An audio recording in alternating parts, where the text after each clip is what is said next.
No mundo da elite de Beverly Hills, onde riqueza e poder são tão comuns quanto os carros de luxo nas ruas, surgiu um jovem com ambições que iam muito além da sua idade. Joey Ranch, carismático e brilhante, parecia destinado ao sucesso. Filho de uma família de classe média, ele conseguiu adentrar os círculos mais exclusivos de Los Angeles, construindo uma reputação de gênio financeiro ainda na sua juventude. Porém, por trás de todo o brilho e das promessas de riqueza ilimitada que ele fazia, havia uma escuridão que poucos poderiam imaginar. Movido por uma combinação de ambição destemida e falta de escrúpulos, Joey liderou um grupo que se autodenominava Billionaire Boys Club, um clube que prometia fortuna a investidores, mas que acabou mergulhando em fraudes, manipulações e, no fim, em um crime que chocou a sociedade.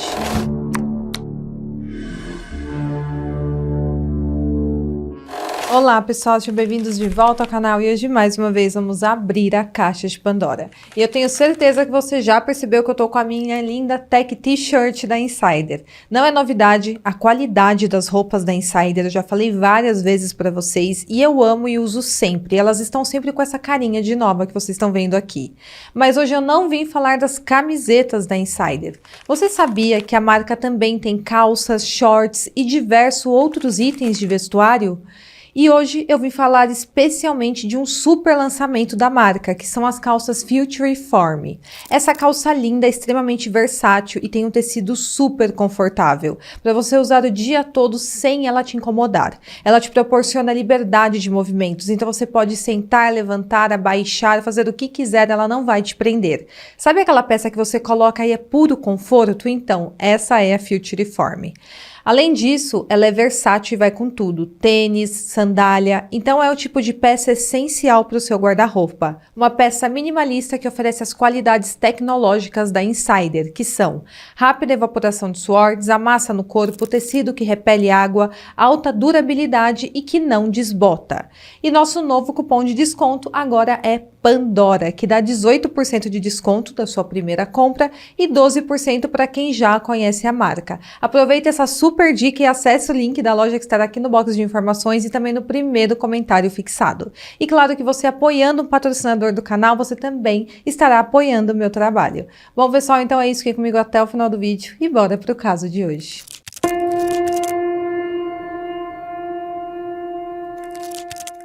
Joseph Henry Gameski, posteriormente conhecido como Joey Ranch, nasceu no Halloween de 1959 no bairro suburbano chamado Van Nuys, em Los Angeles, Califórnia. Ele morava com seu pai, que era considerado um homem bastante distante.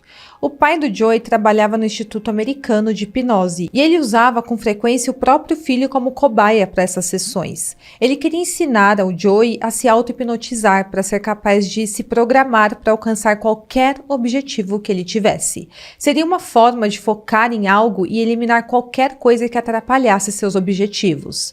A mãe do Joey, ele dizia que havia desaparecido quando ele ainda estava no ensino médio. Uma história que ele contou sobre ela também envolveu a vez que ela o levou até um médium espiritual que se levantou gritando no meio da sessão espírita anunciando que o Joey era o anticristo. E nessa ocasião o médium teria até fugido da sala. Porém, como vamos ver aqui neste caso, o Joey era um típico contador de história. Quando Joey tinha 12 anos, ele era um aluno brilhante no colégio e logo ele se mostrou competitivo e também muito calculista. Aos 13 anos, ele conseguiu sem qualquer dificuldade uma bolsa para estudar na prestigiada escola preparatória de Harvard, em Beverly Hills. O Joey não vinha de uma condição financeira tão ruim, porém ele não era rico, tanto que ele só conseguiu frequentar este colégio preparatório de Harvard através de uma bolsa de estudos. E ali era onde os grandes milionários enviavam os seus filhos, e esse foi o meio que o Joey começou a viver. Ele queria desesperadamente ser aceito pelos seus colegas de classe milionários, que vinham de famílias super ricas e poderosas do sul da Califórnia, mas ele era considerado um jovem muito estranho e muito pouco polido. Ele percebeu que para conquistar o que ele queria, ele precisaria não só de dinheiro, mas também de status social e poder. Ele queria muito ser rico, mas não apenas por causa do dinheiro. O dinheiro seria também um meio para o seu objetivo principal, que era o tal status social. Anos depois, na faculdade, pouco depois de ser admitido no curso de contabilidade da Universidade da Califórnia, aos 19 anos, ele virou o aluno mais jovem da universidade a passar na prova da Associação dos Contadores. Porém, quando ele ia contar para as pessoas sobre esse marco, digamos que ele valorizava um pouco o seu passe. Ele dizia que, na verdade, ele era o mais jovem de toda a Califórnia e não apenas da faculdade. Mas logo também, ele chegou à conclusão que para ele alcançar o seu objetivo de se tornar rico, ele não poderia seguir o caminho comum de terminar a faculdade e conseguir um trabalho ali de trainee. Ele decidiu que ele deveria abandonar a faculdade no segundo ano e tentar arrumar um emprego já com um cargo bom.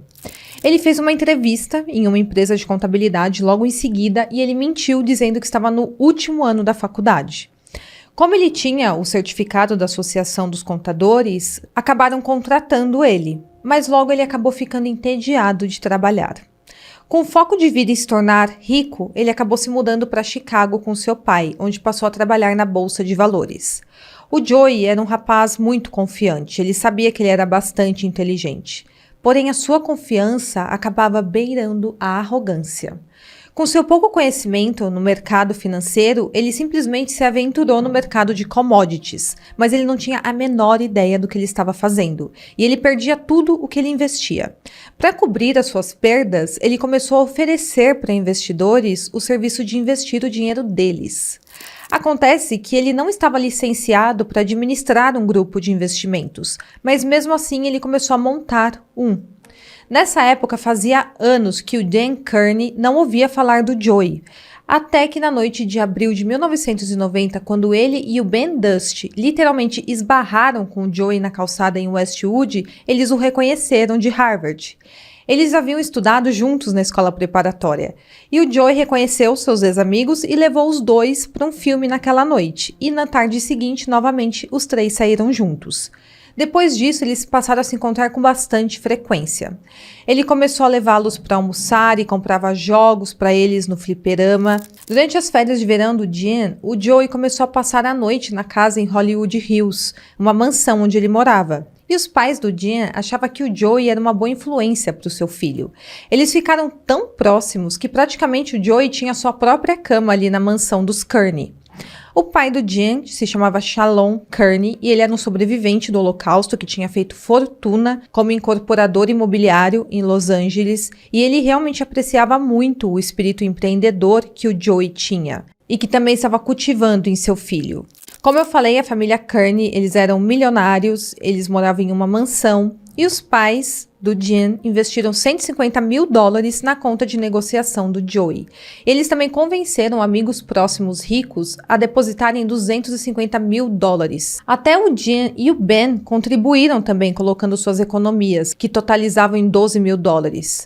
Acontece que 18 meses depois, o Joey simplesmente havia perdido todo aquele dinheiro que ele havia prometido investir. Nessa época, ele acabou sendo expulso da Bolsa de Valores de Chicago e em 1980, ele fez suas malas e voltou para Beverly Hills, com apenas $4 no bolso. Porém, na sua cabeça, ele tinha grandes planos. E para colocá-los em prática, ele mudou seu nome de Joey Gamisk para Joey Ranch. Agora, ele não tinha nem onde morar, então ele foi morar com seu melhor amigo, que era o Dean. Nessa época, o Dean já tinha começado as aulas de direito e ele estava morando sozinho, sem pagar aluguel, em um condomínio do seu pai. O Joey já estava planejando como ele iria recuperar sua posição comercial. Ele tinha duas grandes coisas a seu favor, que era sua ambição e também seus amigos ricos, que ele tinha conhecido em Harvard. E com isso ele pretendia fazer grande fortuna. O Joey, então, aos 21 anos, decidiu criar um clube de investimentos. Seus amigos herdeiros entrariam com a grana e o Joey seria o líder, que pegaria o dinheiro e iria investir. O Joey, ao lado do Ben Dust e do Dan Kearney, criaram um grupo de investimentos chamado BBC. Esse nome foi dado em homenagem a um restaurante que o Joey costumava frequentar em Chicago, que se chamava Bombay Bicycle Club. Mas depois, como uma forma de brincadeira entre eles, eles começaram a chamar, na verdade, de Billionaire Boys Club, que também se aplica à sigla BBC, e significa Clube dos Garotos Bilionários.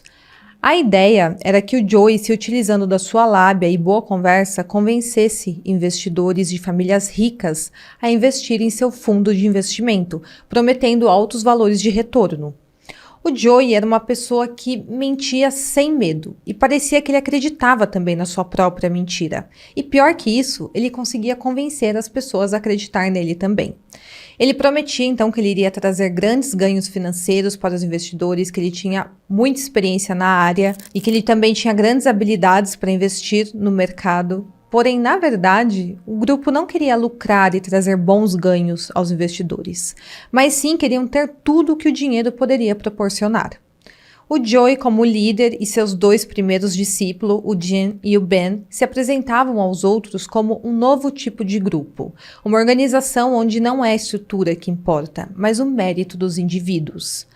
A beleza dessa estrutura corporativa do BBC que eles apresentavam era que o Joey podia dar a estudantes universitários títulos como presidente, vice-presidente executivo e presidente do conselho do BBC. Já o Joey se descrevia simplesmente como um simples administrador. Era um conceito de enorme apelo para os rapazes de 20 e poucos anos. Esses rapazes, principalmente filhos de milionários. E claro que esses rapazes, sendo filhos de homens de grande sucesso, também queria demonstrar para os pais como eles estavam se envolvendo com grandes empresas e também se transformando em homens de negócios. E é exatamente isso que o Joey oferecia para eles.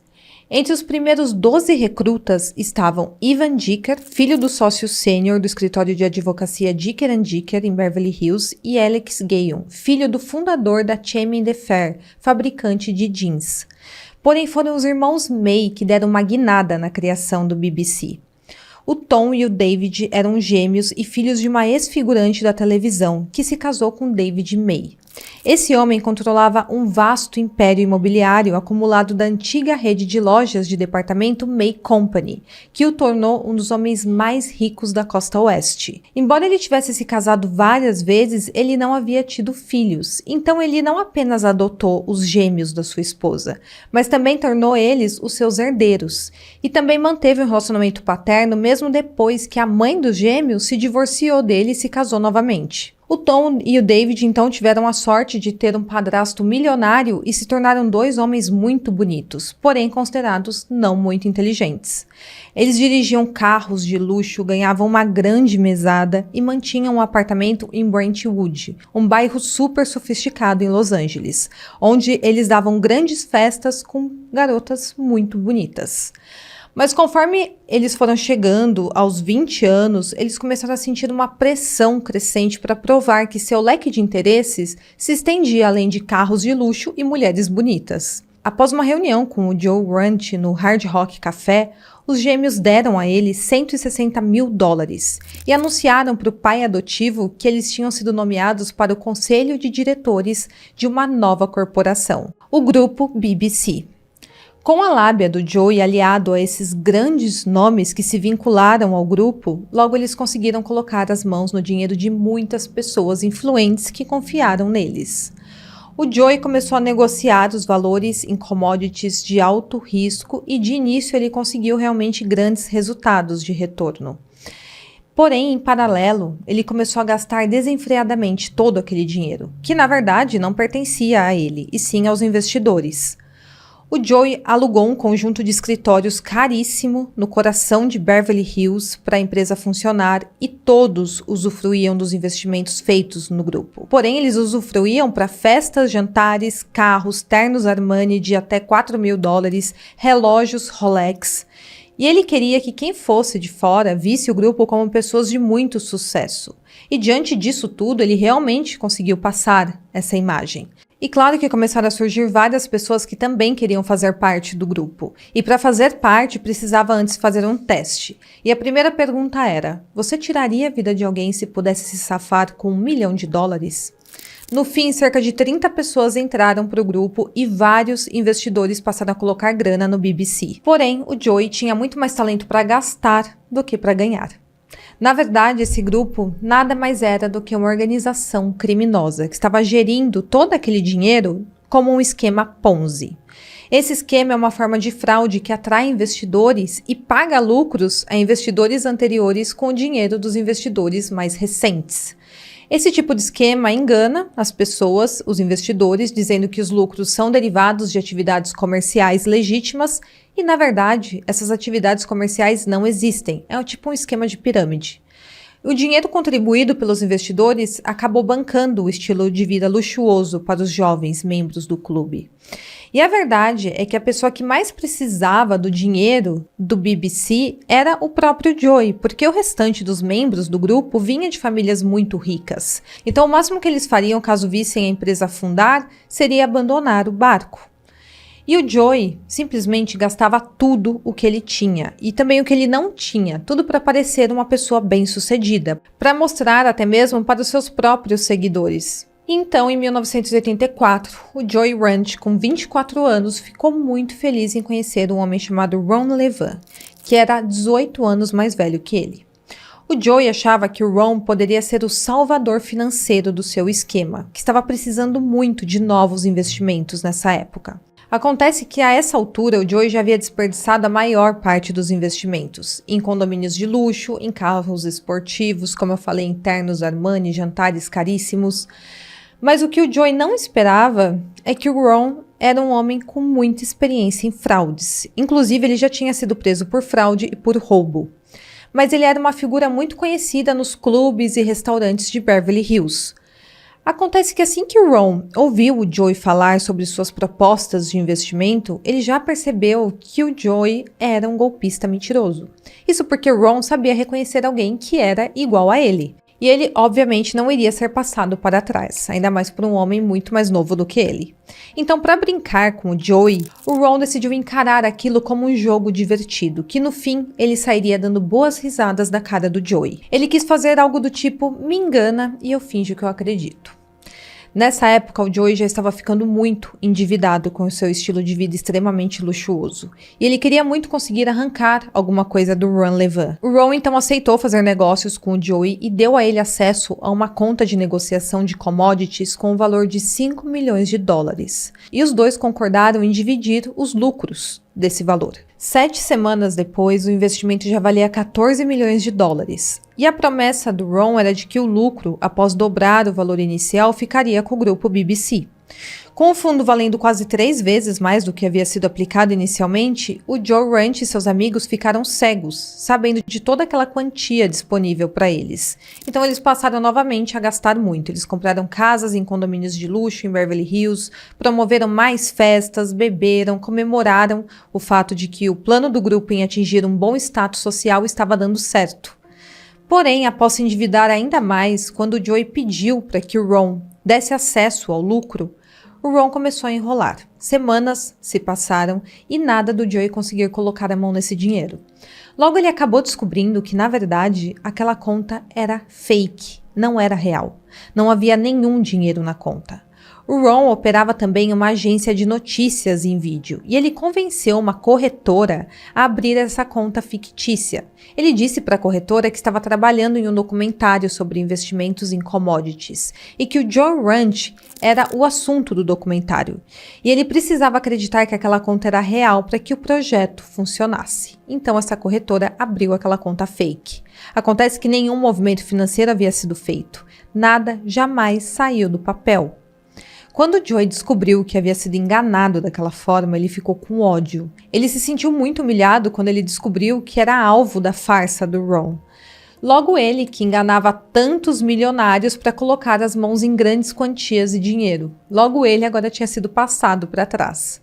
Com o ego muito ferido, o Joey ficou fissurado na ideia de se vingar do Ron. O grupo tentava manter as aparências, apesar de tudo, de que tudo estava bem, e inclusive continuavam dando várias festas. Eles então contrataram um homem chamado Jim Pittman para ser inicialmente chefe de segurança do círculo interno da empresa. Porém, a ruína que o Joey e seus sócios tinham se metido foi ficando cada vez mais difícil de se manter escondida, já que os próprios investidores do grupo começaram a se questionar do porquê suas contas estavam esvaziando tão rápido e também que nenhuma quantia estava entrando dos supostos lucros dos investimentos. O maior medo do Joey era perder todo o status que ele havia conquistado. E a mistura desse medo com a raiva que ele estava sentindo e a sede de vingança fez com que ele tomasse uma decisão. Ele iria pedir que o Jim Pittman, seu segurança, tirasse a vida do Ron Levin. Mas antes, obrigaria Ron a assinar ativos financeiros. Em 6 de junho de 1984, o Joey e o Jim Pittman foram até o apartamento do Ron. E no dia seguinte, o Joey simplesmente chegou ao BBC com um cheque de $1,5 milhão de uma conta da Suíça assinado pelo Ron. Apenas 2 dias depois, alguém se deu conta de que o Ron estava desaparecido. Isso aconteceu quando a empregada dele, chamada Blanche Sturkey, chegou para trabalhar no duplex que o Ron morava. Ela encontrou 2 amigos do Ron sentados ali na recepção com bagagens. Eles falaram para ela que estavam esperando desde as 7 da manhã o Ron aparecer, porque ele havia prometido levá-los em uma viagem para Nova York. Eles avisaram a Blanche que ninguém tinha atendido a campainha do apartamento, então eles ficaram ali na recepção esperando. A Blanche tinha a sua própria chave para acessar o apartamento, então ela entrou no local. Na cozinha, ela encontrou 2 jantares parcialmente comidos na mesa de jantar. E na sala de estar, o poodle do Ron havia urinado no tapete persa. No quarto, a Blanche viu que o edredom de plumas e também o lençol da cama estavam faltando. A bagagem do Ron estava alinhada na frente do seu armário, porém as malas estavam todas vazias. Logo, todos que estavam ali se deram conta que algo errado tinha acontecido. Então, os 2 amigos do Ron usaram o computador da casa para fazer uma lista de todas as coisas que pareciam erradas no local, e enquanto isso, a Blanche ligou para a polícia de Beverly Hills para relatar o desaparecimento de uma pessoa. O Joey, enquanto isso, tentou sacar o valor do cheque, porém, descobriu mais uma vez que havia sido enganado, porque esse cheque foi devolvido. Quando a polícia recebeu a denúncia do desaparecimento do Ron, logo eles reconheceram o nome dele. Ele era um golpista muito conhecido já pela polícia. Os policiais então suspeitaram que era mais uma das suas falcatruas. Eles acharam inicialmente que o Ron havia desaparecido por vontade própria. Ele tinha boas razões para fugir, porque ele estava sob indiciamento criminal por comprar ilegalmente $300 mil em bens de informática, e a condenação dele era quase certa a essa altura, e ele receberia uma sentença de prisão de até 7 anos. Então, seria um bom momento para ele desaparecer. A polícia, diante disso, simplesmente não levou a sério o desaparecimento, achando que era uma forma dele estar se escondendo da justiça, e não começou a investigação. Enquanto isso, as festas do grupo continuavam a todo vapor, e eles agiam como se nada tivesse acontecido. Mas a essa altura, conforme eu falei, o Joey já estava muito endividado, e até os membros do BBC começaram a perceber isso. O Dan Kearney era o melhor amigo do Joey, e ele permaneceu leal. Porém, o David May, que havia perdido já muito dinheiro com o Joey, estava ficando cada vez mais desiludido. Em meio a tudo isso, um homem iraniano chamado Reza Islamania foi uma das grandes festas do BBC. Ele ficou muito impressionado com a ostentação daqueles rapazes e ele decidiu que queria entrar para esse grupo. O pai do Reza era um homem chamado Hedayat Islamania. Ele era um antigo alto funcionário do governo do Irã. Ele fugiu do país durante a revolução do Ayatollah Khomeini e ele levou consigo mais de 30 milhões saqueados da economia nacional. E o Reza dizia que seu pai havia aumentado ainda mais a sua fortuna nos Estados Unidos contrabandeando ópio. O Reza também dizia que odiava o seu pai. Sabendo que o grupo BBC estava precisando de novos investimentos, o Reza simplesmente deu uma ideia macabra. Ele deu a ideia do grupo sequestrar o próprio pai dele para forçá-lo a assinar documentos, para que eles tivessem acesso aos seus bens. Então eles dividiriam o dinheiro igualmente. Diante daquilo, o Reza era a solução para a crise do BBC. Então 4 membros do grupo se juntaram, o Joey, o Jim, o Ben e o Jim. Eles se juntaram ao Reza e compareceram à primeira discussão formal sobre o assunto. O Joey fez ali a maioria das perguntas, quase todas, sobre dinheiro e estava quase certo que eles iriam cometer aquele crime. O Hedayat, o pai do Reza, tinha 3 casas, mas ele passava a maior parte do tempo no condomínio Belmont, que ele dividia com a sua namorada Olga Vasquez. O Jim e o Ben então foram até o local com Reza para ficar vigiando o condomínio durante alguns dias. Esse condomínio ficava no condado de St. Matthew. À medida que o plano se tornava mais definido, cada um deles recebeu uma lista de tarefas.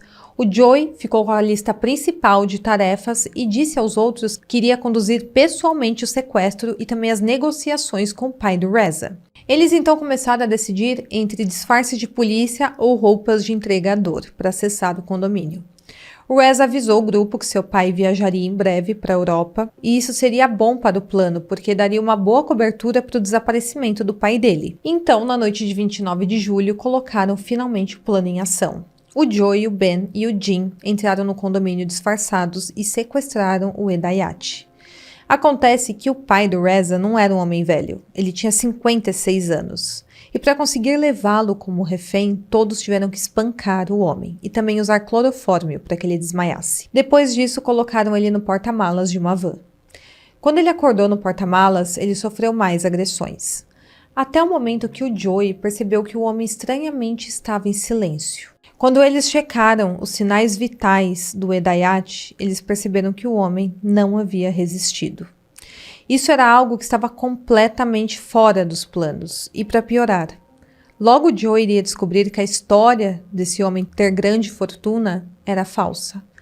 O Hedayat estava completamente falido e com todos os seus bens retidos no Irã. A Olga Vasquez percebeu o desaparecimento do seu namorado e ela informou a polícia em 31 de julho. O Hedayat tinha vários inimigos e a Olga deu entrevistas para várias emissoras de televisões locais e também para jornais de São Francisco, dizendo que a principal suspeita era que ele tinha sido vítima de um esquadrão do Ayatollah Khomeini. Como ele tinha briga com as autoridades do Irã, a ideia era que ele tinha sido vítima de uma vingança.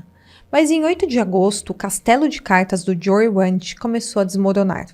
O detetive Les Zoelli recebeu uma ligação de um advogado que representava o Tom e o David May, pedindo para marcar uma conversa entre eles. Eles queriam contar como o Joey Ranch havia os enganado e roubado milhares de dólares de várias pessoas. O encontro aconteceu e o advogado dos irmãos May e os próprios irmãos contaram sobre o Joey Ranch. Falaram que ele estava envolvido também no desaparecimento do Ron Levan, uma vez que o Joey havia sido enganado por esse homem. Eles disseram que sabia que o Joey estava com muita raiva do Ron e tinham quase certeza que ele tinha feito algo contra a vida do homem. Diante dessa denúncia, a polícia chegou à conclusão que realmente o Ron poderia estar desaparecido por causa de um crime e não por vontade própria. Então eles começaram uma investigação. O departamento de polícia da cidade pediu apoio ao FBI para apoiá-los nessa investigação e assim foi feito. Enquanto isso, em 16 de agosto, o agente do Departamento de Justiça da Califórnia, o Oscar Brayling, assumiu o controle do caso do desaparecimento do Hedayat. Ele começou entrevistando a Olga Vasquez, a namorada do Hedayat. No mesmo dia, em Beverly Hills, o detetive Les Zoeller se tornou o primeiro policial a entrar no duplex do Ron Levan desde o seu desaparecimento. Nessa altura, já faziam 2 meses que o Ron havia desaparecido. Com o detetive estava o pai do Ron, chamado Martin. Enquanto o detetive classificava os arquivos encontrados no apartamento, o Martin vasculhava o escritório. No chão, atrás da máquina de escrever do seu filho, ele encontrou 7 páginas escritas que tinham sido arrancadas de um bloco de notas, e ele reconheceu que aquela letra não era do seu filho. Era uma lista de coisas a se fazer que começava com o título Tarefas na casa de Ron. Abaixo havia 15 itens numerados, e entre eles estava colocar fita adesiva na boca, algemar, colocar luvas, explicar a situação, procurar o gravador, matar o cachorro. Aquilo claramente era o planejamento de um crime. Diante disso, ficou claro para eles que um crime havia acontecido. E não foi muito difícil para a polícia comparar a caligrafia do bilhete com a caligrafia do principal suspeito, que já era o Joe Ranch. E ficou claro que realmente a letra pertencia ao Joey. A polícia estava se preparando então para ir atrás do Joey e enquanto isso, o Joey não estava só com a polícia na sua cola, mas também os investidores que pediam o dinheiro de volta. Em 22 de outubro, enquanto Joey saía da garagem do condomínio de luxo onde ele estava morando, a polícia o prendeu por envolvimento no desaparecimento de Ron Levan. Ele foi levado sob custódia vestindo um terno Armani e um relógio Rolex da Tiffany que ele alegou ser presente do próprio Ron Levan. Na delegacia, ele manteve uma postura muito arrogante e também completamente indiferente à situação, até o momento que o detetive colocou as 7 páginas encontradas na cena do crime, que continha a sua caligrafia. Nesse momento, o detetive conta que o Joey desmoronou. Ele ficou muito nervoso, era como se a cor do rosto dele tivesse sumido, ele ficou transtornado. Ele então falou que gostaria de entrar imediatamente em contato com seu advogado. Ele contratou um dos advogados mais caros de Beverly Hills. Depois disso, ele teve que ser liberado e seu advogado começou a montar a defesa do Joey imediatamente. Enquanto isso, a polícia estava atrás do melhor amigo e também principal cúmplice do Joey, o Dan Kearney. Em 26 de setembro, o detetive foi falar com o Dan na casa dos pais dele, em Hollywood Hills. Ele fez uma oferta que o Dan não poderia recusar, que era o seguinte: ele ficaria livre de qualquer acusação se testemunhasse contra o Joey. Nesse momento, o Dan estava em um beco sem saída. Ou ele passaria o resto da sua vida na prisão, ou ele teria que delatar o seu melhor amigo. E ele optou por delatar. Ele corroborou com toda a história dos irmãos May.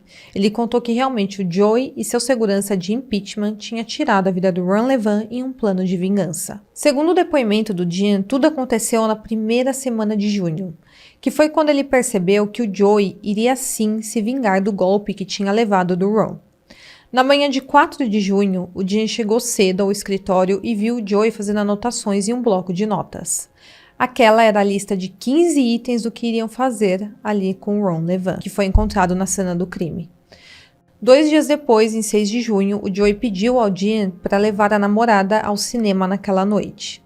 Ele só foi ver o Joey novamente às 8h30 da manhã seguinte, quando o Joey entrou no quarto do Dan com o cabelo ainda molhado do banho.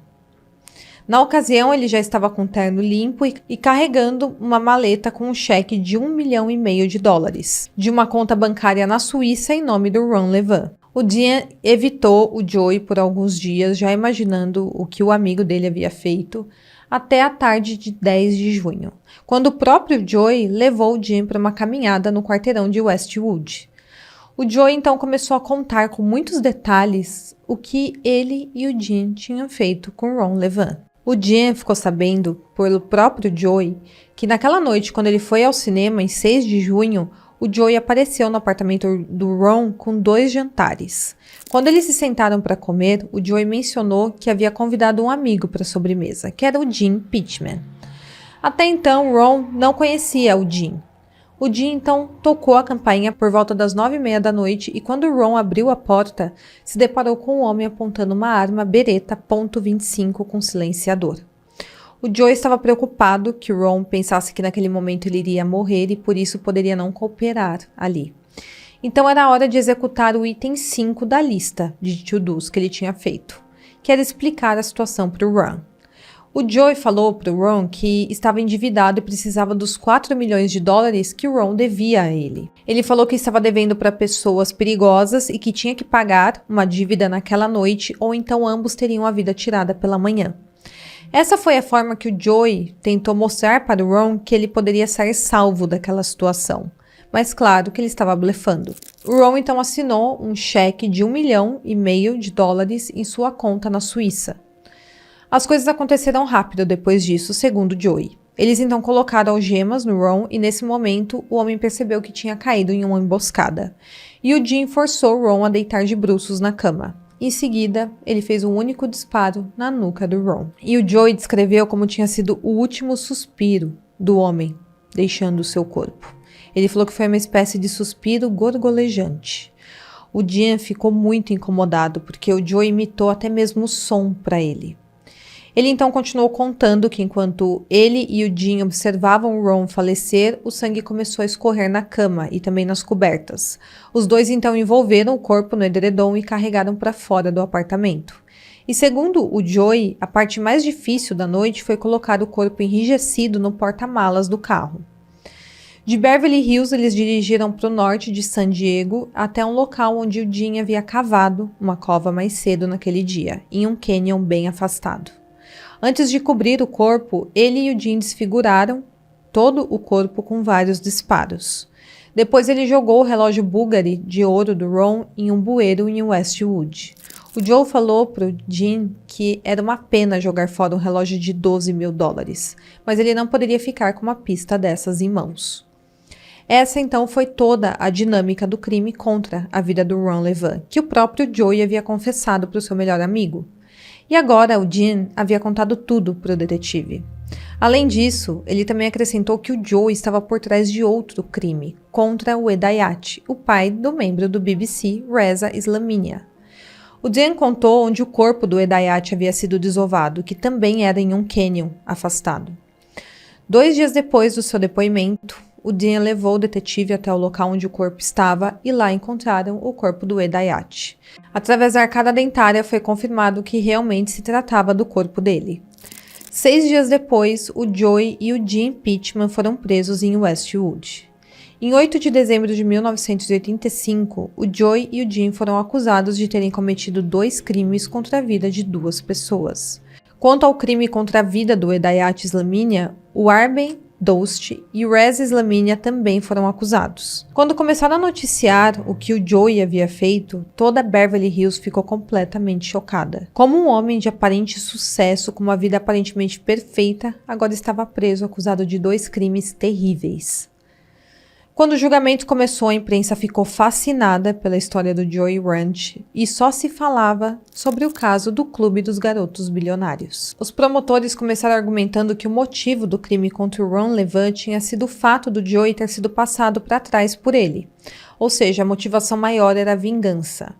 Mas um grande problema que a acusação tinha nesse caso era o fato da polícia não ter encontrado o corpo do Ron até aquele momento, mesmo fazendo extensas buscas em toda a área em que foi alegado que o corpo estava. Com isso, a defesa alegou que, na verdade, o Ron simplesmente não estava morto. Eles alegaram que o Ron, depois de ter enganado o Joey, tinha saído da cidade, para evitar qualquer consequência do seu golpe. E claro que é extremamente difícil condenar alguém por ter tirado a vida de outra pessoa sem um corpo em mãos. A promotoria tinha que arrumar um jeito de provar que o Ron não estava desaparecido por vontade própria, e sim porque tinha tido a sua vida interrompida. E isso era extremamente desafiador. Ainda mais se tratando de alguém que tinha muitos motivos para fugir, como era o caso do Ron.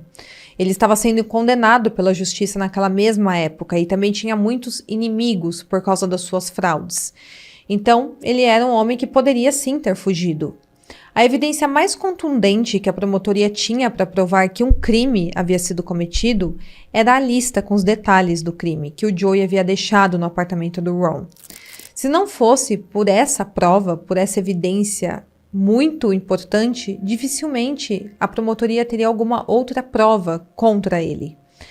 A promotoria chamou diversos membros do grupo BBC para testemunhar e claro que a testemunha-chave era o Dean Kearney, o ex-melhor amigo do Joey. Todos os membros, inclusive o Dean, falaram que 3 semanas após o crime, o Joey havia feito uma reunião com um conselho no escritório do BBC e avisou que tinha acabado com a vida do Ron Levin. Mas a defesa alegou que o Joey apenas tinha falado aquilo na intenção de impressionar os seus amigos e que não era verdade. E realmente o Joey ele já tinha inventado várias outras histórias antes, apenas para se gabar para os amigos dele. Ele tinha falado que já tinha tirado a vida de um membro de uma gangue mexicana e também tinha inventado outras histórias para tentar impressionar. E o fato era que o Joey era um mentiroso patológico, daquele tipo que acredita na sua própria mentira. E agora era difícil saber o que era verdade e o que não era verdade. E para piorar, na lista de tarefas que o Joey havia escrito e tinha deixado lá na cena do crime, não tinha nenhum item especificando tirar a vida do Ron. A defesa chamou testemunhas para apoiar a tese de que o Ron ainda estava vivo e um casal testemunhou durante o julgamento que tinha visto o Ron em setembro de 1986, após ter supostamente morrido. Eles falaram que viram ele em um posto de gasolina na cidade de Tucson, em Arizona. Eles falaram que perceberam que era ele depois de ter visto fotos do homem no noticiário. Porém, dificilmente isso poderia ser considerado relevante em um julgamento. Afinal, esse casal poderia simplesmente ter se confundido com outra pessoa. O pai e a mãe do Ron deram entrevistas falando que aquilo era um absurdo, porque a primeira pessoa com quem o Ron entraria em contato caso estivesse vivo seria com a própria família e até então ninguém tinha tido notícias dele. A defesa continuou alegando que o homem estava vivo e que estava desaparecido apenas como parte de um plano também para ver o Joey Ranch preso, porém essa teoria ficava difícil de sustentar apenas com 2 testemunhas. O Joey estava correndo o risco de ser condenado à pena capital. E em 22 de abril de 1987, o júri anunciou o veredito, e ele foi considerado culpado. Ele ainda tinha esperanças do júri pedir apenas por prisão perpétua e não por pena capital. O Joey, então, com 26 anos, foi condenado à prisão perpétua sem possibilidade de condicional. Após a condenação, 8 testemunhas se apresentaram afirmando que também tinham visto o Ron vivo, em vários locais, entre 1986 e 1987, incluindo Grécia e Los Angeles. Uma testemunha chamada Nadia Galeb, que conhecia o Ron, testemunhou que realmente tinha visto ele entrando em um carro em São Vicente Boulevard, em West Los Angeles. Outra testemunha de avistamento tinha sido um homem que trabalhava como agente funerário em Westwood. Ele testemunhou que o Ron Levin participou de um funeral, mas agora o Joey tinha mais um julgamento para enfrentar, pelo crime contra o pai do Reza. De dentro da prisão, ele começou a se preparar novamente para correr o risco de ser condenado à pena capital. E ele decidiu que dessa vez ele seria seu próprio advogado.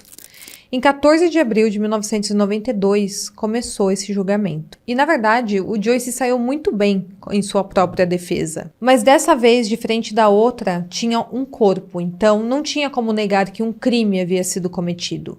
O que ele fez, então, foi culpar outra pessoa pelo crime.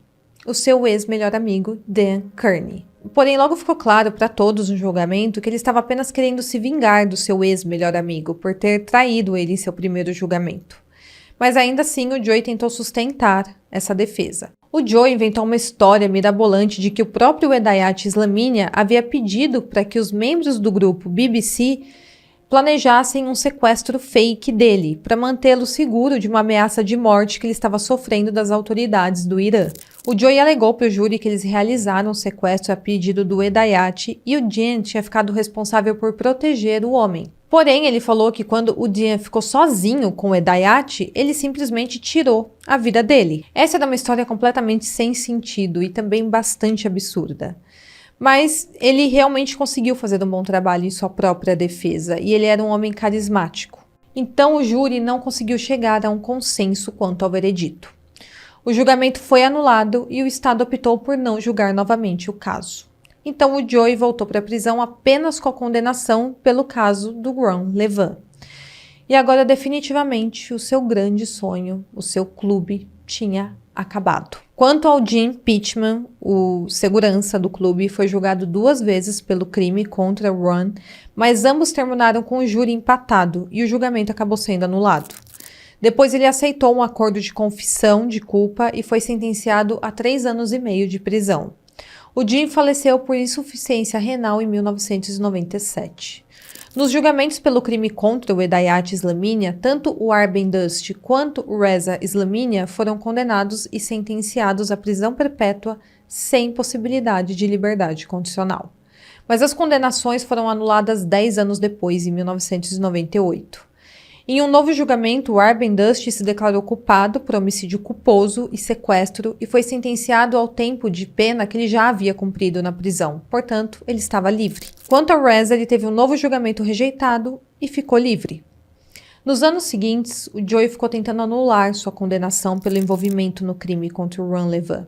Ele alegou que tinha várias declarações de testemunhas que tinham supostamente visto o Ron vivo, e ele alegou também que seu advogado de defesa, na época, não tinha sido eficaz e teve uma má conduta judicial. Mas o recurso solicitado acabou sendo rejeitado em 96. Em 2004, ele teve uma audiência federal de habeas corpus, mas novamente foi negado. Em 2018, o Joey entrou com um pedido de mudança de sentença que mudaria sua prisão perpétua, sem possibilidade de liberdade condicional, para prisão perpétua indeterminada. E isso daria a ele a oportunidade de provar que estava habilitado para voltar ao convívio em sociedade. Essa petição descrevia todo o histórico de conduta do Joey dentro da cadeia como totalmente excepcional, sem nenhum problema. E nesse mesmo ano, a família e os amigos do Joey lançaram o site Free Joe Ranch, em apoio à sua libertação. Esse ano, o Joey irá completar 65 anos e ele continua preso. Ele está na prisão desde os 24 anos, e nesse período ele enfrentou muitos desafios quanto à sua saúde.